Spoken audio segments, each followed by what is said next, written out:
Bonjour à tous et bienvenue dans notre compte-rendu matinal.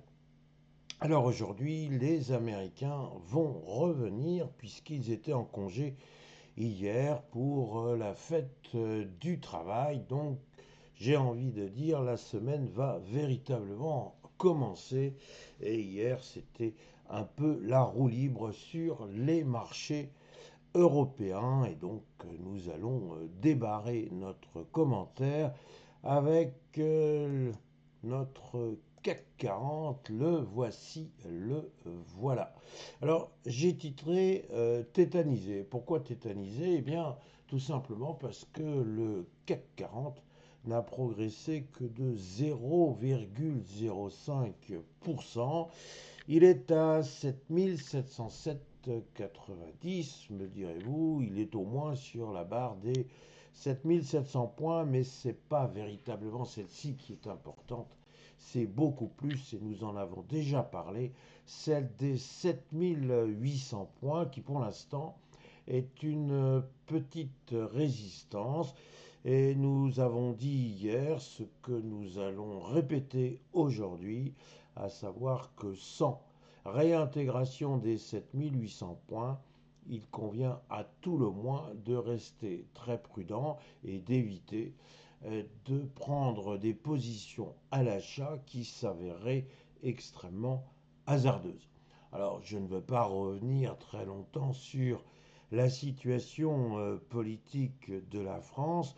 Vous la connaissez comme moi, elle est suffisamment rabâchée par les journaux, que ce soit les journaux papier que les journaux d'information continue. Alors, qu'est-ce qu'il faut retenir? Eh bien, c'est que le 8 septembre, il y aura bel et bien un vote de confiance à l'Assemblée, que l'on ne voit véritablement pas qui va venir en soutien de M.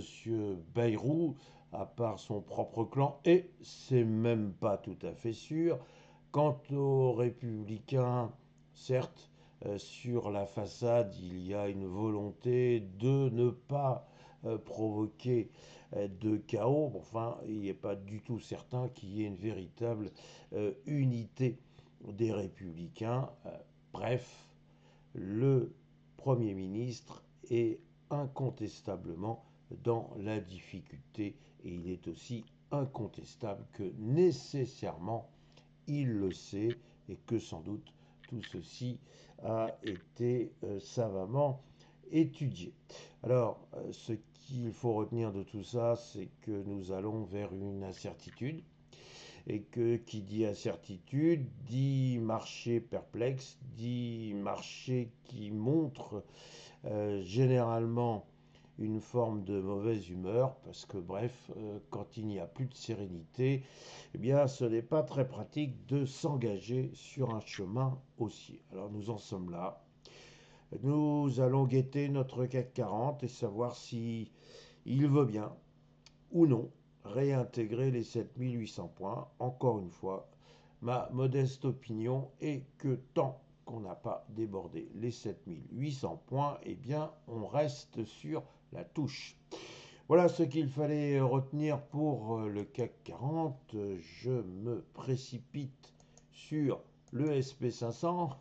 Je me précipite d'autant plus que j'ai envie de vous dire, je n'ai pas grand-chose à vous raconter. Et pourquoi? Eh bien parce qu'il n'y a pas eu de séance hier et que nous sommes donc en présence de notre graphique de la séance du 29 août.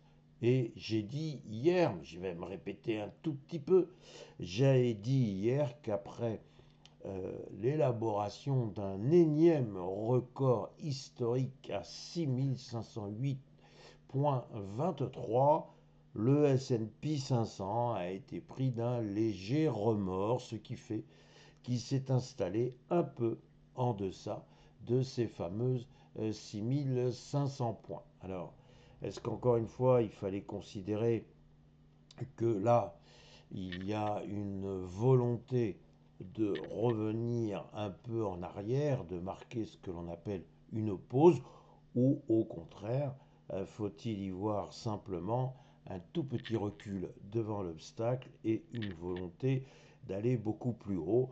Ce que l'on peut dire, c'est que pour l'instant, on ne voit pas très bien ce qui pourrait motiver les acheteurs à poursuivre cet élan haussier. On sait maintenant que l'on aura le 17 septembre, a priori à 99%, une baisse des taux directeurs de l'ordre de 0,25%. On sait que pour l'instant, il y aura quand même une certaine prudence compte tenu du niveau d'inflation. On sait que la saison des résultats elle est définitivement close avec les résultats justement d'NVIDIA. Donc sur le plan microéconomique, il n'y a plus grand-chose à attendre. Sur le plan macroéconomique, on a maintenant un petit suspense avec des juridictions, ou plus exactement une juridiction qui estime que M. Trump est en train d'outrepasser ses pouvoirs et qu'il n'avait pas justement de pouvoir pour imposer au monde entier des taxes douanières. Donc on va suivre ce petit feuilleton, sachant que la Cour suprême est quand même aux mains des républicains. Voilà où nous en sommes. On va surveiller notre S&P 500 et si il confirme ce qu'il était en train de dire vendredi, à savoir qu'il avait besoin de souffler, eh bien on constate que s'il a besoin de souffler, il pourrait revenir sans véritable dommage dans la zone des 6300 points. Il y aurait encore de quoi pouvoir repartir. Voilà ce qu'il faut retenir de notre analyse du S&P 500. Je vais donc, pour conclure, vous souhaiter une excellente séance, une excellente journée et vous dire donc à très bientôt.